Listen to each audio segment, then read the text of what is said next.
bom dia. A graça e a paz do Senhor Jesus Cristo seja com a sua vida, a sua casa e a sua família mais uma vez. A graça de Deus que é derramada sobre nós todos os dias. Que você possa se apropriar dessa graça de um Deus maravilhoso. Eu quero compartilhar um texto que se encontra aqui no livro de Hebreus, no capítulo de número 12, nos versículos 1 a 3, a palavra do Senhor nos diz o seguinte: portanto também nós, visto que temos a rodear-nos tão grande nuvem de testemunhas, desembaraçando-nos de todo o peso e do pecado que tenazmente nos assedia, corramos com perseverança a carreira que nos está proposta, olhando firmemente para o autor e consumador da fé, Jesus, o qual em troca da alegria que lhe estava proposta, suportou a cruz, não fazendo caso da ignomínia, e está assentado à destra do trono de Deus. Considerai, pois, atentamente aquele que suportou tamanha oposição dos pecadores contra si mesmo, para que não vos fatigueis, desmaiando em vossa alma. Que o Espírito Santo de Deus fale ao meu e ao seu coração através desta palavra. Queridos, eu quero deixar como tema de hoje, desta mensagem, perseverança, a virtude dos vencedores. Perseverança, a virtude dos vencedores. É o que esse texto aqui nos apresenta. Nós vamos ver aqui a realidade da necessidade da perseverança, de continuarmos firmes no propósito de Deus para as nossas vidas, permanecermos firmes naquilo que nós entendemos que o Senhor tem para as nossas vidas. E esse texto vai nos mostrar como é que nós podemos permanecer no propósito de Deus, como é que nós podemos cumprir a nossa missão aqui enquanto vivemos nesta terra. E o texto vai nos apresentar algumas realidades. Como é que eu e você podemos perseverar? Em primeiro lugar, segundo o texto, olhando exemplos de homens e mulheres que nos precederam e outros que estão ao nosso redor. Veja que o texto começa dizendo isso: visto que temos a rodear-nos tão grande nuvem de testemunhas. O texto, obviamente, está se referindo ao capítulo anterior. Quando nós conhecemos o capítulo 11 de Hebreus, é conhecido como o capítulo dos heróis da fé, onde há um relato de toda a história resumida de alguns dos homens que Deus usou nesta terra, e vai falar justamente a respeito da perseverança desses homens. Nós temos, queridos, pessoas que nos precederam, pessoas que são modelos para nós, são exemplos para a nossa vida, pessoas que são exemplos positivos. E nós precisamos atentar para isso. Pessoas que viveram antes de nós e que deixaram um legado para nós. Pessoas que pagaram um preço na sua geração para que hoje o Evangelho chegasse até nós. Para que a minha e a sua vida hoje pudessem estar em pé. E tantas outras pessoas que Deus coloca hoje ao nosso lado para serem modelos para nós, para serem referenciais para nós. Nós precisamos entender isso. Num mundo onde tantos maus exemplos também estão nos rodeando, mas eu e você temos a responsabilidade. Nós não temos como nos justificar, porque nós temos pessoas que Deus tem levantado para serem referenciais para a nossa vida. Basta que os nossos olhos estejam no lugar correto, nas pessoas que Deus tem levantado. Eu me lembro de pessoas que marcaram a minha história, homens que já viveram, que já não estão mais aqui, mas que ao longo de anos marcaram a minha história. E tantos outros que ainda são influenciadores na minha vida, homens e mulheres de Deus, para os quais os meus olhos procuram se atentar. Esta é a primeira verdade, esta é a primeira realidade. Se queremos permanecer, precisamos olhar o exemplo de outros homens. Nós precisamos entender que não somos só nós. Não somos só nós os únicos a enfrentar o que nós enfrentamos. Essa é outra tendência nossa. Acharmos que nós somos o alvo de todos os problemas e dos sofrimentos que acontecem na face da terra. Tantos outros já sofreram e tantos outros ainda enfrentam os mesmos sofrimentos que eu e você. Então olhe para esses exemplos, olhe para essas pessoas que são referenciais para a nossa vida. Uma segunda maneira de permanecermos firmes, como tendo na nossa vida esta virtude da perseverança, como a virtude daqueles que são vencedores, é quando nós entendemos a nossa tendência natural de nos embaraçarmos em meio ao caminho. O texto diz: desembaraçando-nos de todo o peso e do pecado que tenazmente, ou seja, que nos assedia, que está tentando nos pegar, que tenta grudar em nós, prossigamos, perseveremos. Nós precisamos entender que enquanto estivermos neste corpo, a palavra de Deus se refere a este tabernáculo, a este corpo. Enquanto nós estivermos neste corpo, nós vamos ter uma luta. Enquanto nós estivermos vivendo aqui, nós teremos uma luta interna. E nós precisamos nos lembrar disso constantemente. Os nossos maiores adversários não estão fora de nós, mas é a nossa velha natureza que habita dentro de nós, que tenta se levantar todos os dias para fazer a sua própria vontade. A palavra de Deus mesmo nos diz: nós não somos tentados por aquilo que vem de fora. Nós somos tentados pela nossa própria cobiça.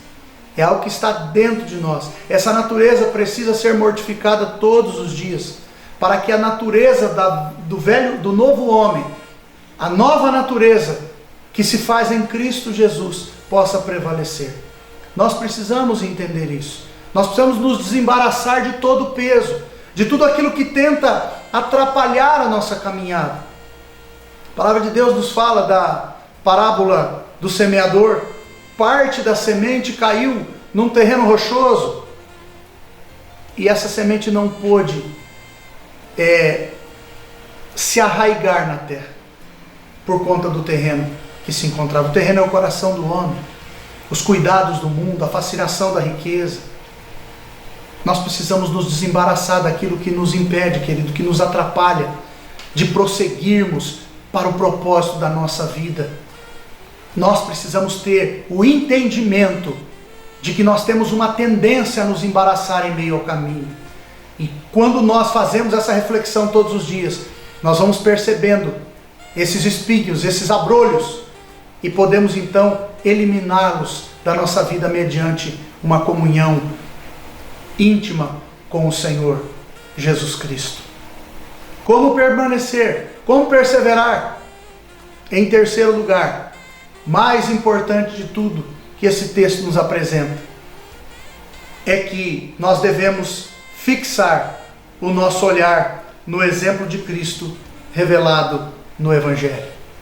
Para permanecermos, nós devemos fixar o nosso olhar na pessoa de Jesus, o nosso grande exemplo, o nosso grande modelo, revelado na Escritura, o Cristo das Escrituras sagradas, e não um Jesus que muitas vezes é expressado, é ensinado, um Jesus que não tem nada a ver com a palavra de Deus. Esse texto vai nos dizer que nós devemos olhar firmemente para Jesus, por alguns motivos. Primeiro, porque Ele é o fundamento da nossa vida. O texto diz: olhando firmemente para Jesus, o autor e consumador da nossa fé. Ele é o fundamento, Ele é o autor e consumador da nossa fé, por isso que devemos olhar para Ele. Nós falamos dos exemplos de outros homens, é num outro contexto.